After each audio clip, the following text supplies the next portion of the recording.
What's up, guys? Welcome back. It's your boy Mondo. On today's episode, we are working on a Supercharged Tacoma. Check it out. You can't really see much, but it has a magnetism blower. It came in with the Bully dog tune. So what we did is we took that off, flashed the stock tune back in it, and we went with a super smaller pulley. The downside of that pulley is the stock injectors do not support it. Well, I mean, the injectors for the supercharger do not support that much boost. So we went ahead and we added methanol injection. So the cool part about water meth is that not only does it increase octane, it cools down the air. So with a supercharger like these, they create a lot of heat. So once we have that liquid going through there, it's gonna cool it down quite a bit, and we're gonna get the extra additional fuel we needed, and we're gonna increase the octane. So it allows us to make some more power safely. Right now, I was having some issues. The stage 4 controller wasn't injecting methanol for some reason, and it was running me lean. So we did about 3 or 4 pulls. We finally got it sorted out thanks to technical support. There was one setting that I didn't change from what it came with from factory, and that's what was throwing me off. So now we do have full 100% duty cycle, because we need that much fuel. So I'm flashing some changes, and we're gonna do some more pulls, and hopefully we can get quite some more power out of it. All right, guys, so I got the water meth working finally. So even after I was seeing duty cycle on the computer, we weren't actually injecting. So what happened was, it was installer error. My guys accidentally put a lot of the I think it's called the E3000 glue on all the fittings, or we had some debris in the methanol tank and it got lodged into the check valve, and it wasn't allowing the methanol to go on. So the pump kicked on and everything, but we weren't getting any methanol flow.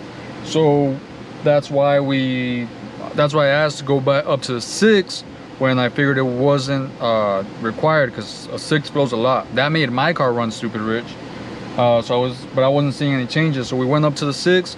Now we're back down to the 4 now that I cleared out the check valve and we have a good flow. Now I'm actually have a little too much methanol still, and I am trying to lean it out because it's running me extremely rich. I'm in the 10.3s, so I'm pulling some more methanol out of it, and hopefully we can start making some power. It's loving timing, I'll tell you that. I'm already up 2 degrees from the base tune. Still no signs of knock. So I'm going to pull out some more methanol, and hopefully that will allow us to continue to make more power. Because obviously 10 AFRs for this amount of boost is way rich. I think it's rich for almost any situation. So yes, we're gonna go ahead and pull some more out, and we will keep making some more power. But from this morning, when I did it without methanol, because we weren't injecting, we are already up 20 horsepower. The truck came in with 257, 254. I actually averaged 250 without the meth once it started heat soaking and stuff like that, and now we're up to 275.9. so that's a good 20 to 25 horsepower jump.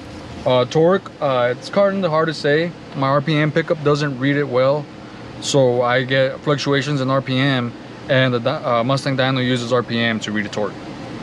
So this is sort of what my methanol chart looks like. This is the area where I'm running extremely rich. I already took out 13%, 23% in some areas, 20 in others. So we're still running extremely rich, so we're gonna go ahead and lean this area out some more.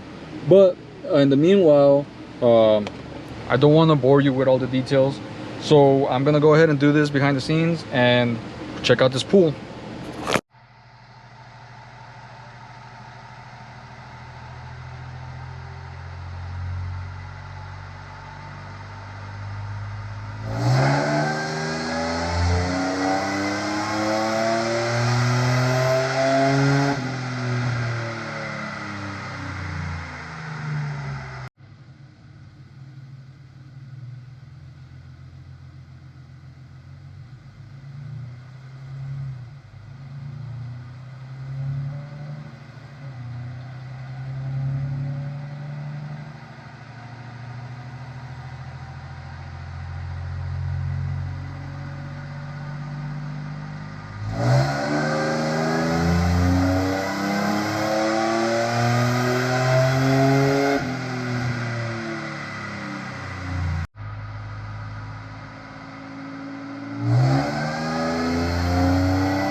All right guys, so the results are in.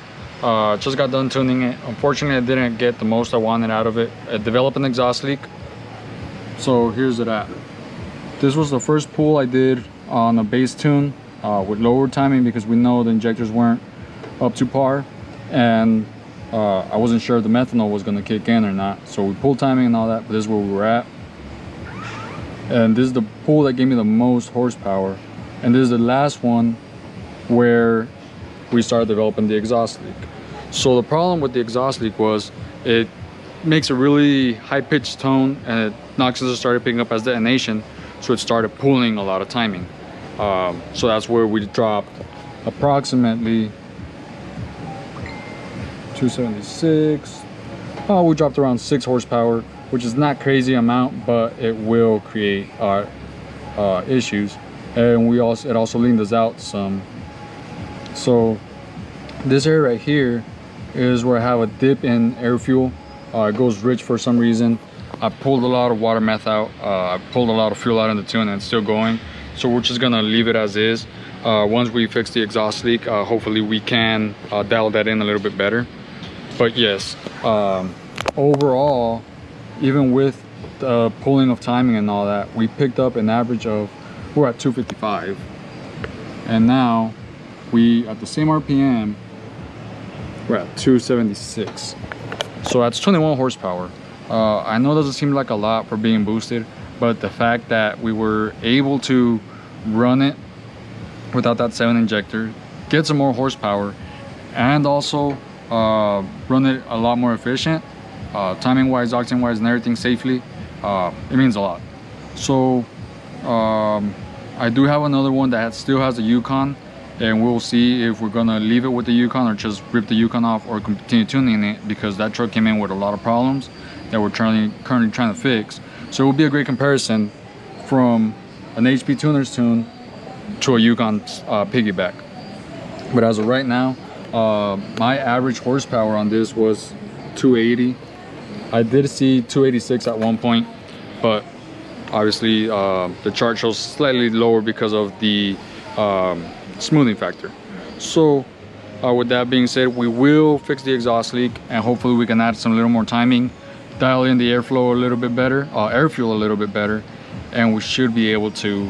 My goal was to try and hit 300. At this point, it's kind of far away because I'm at 16 degrees of timing and approximately 8 pounds of boost. So I don't want to over stress it. I don't know these Tacoma engines too well to know how far I can push them. So we're probably gonna leave it around 17, 18 degrees, because right now I'm seeing 16. So once we get that gasket back in and that broken bolt fixed, we will continue to dial it in some more. But for right now, this is it. So once again, thank you guys for stopping in. Thank you guys for the support.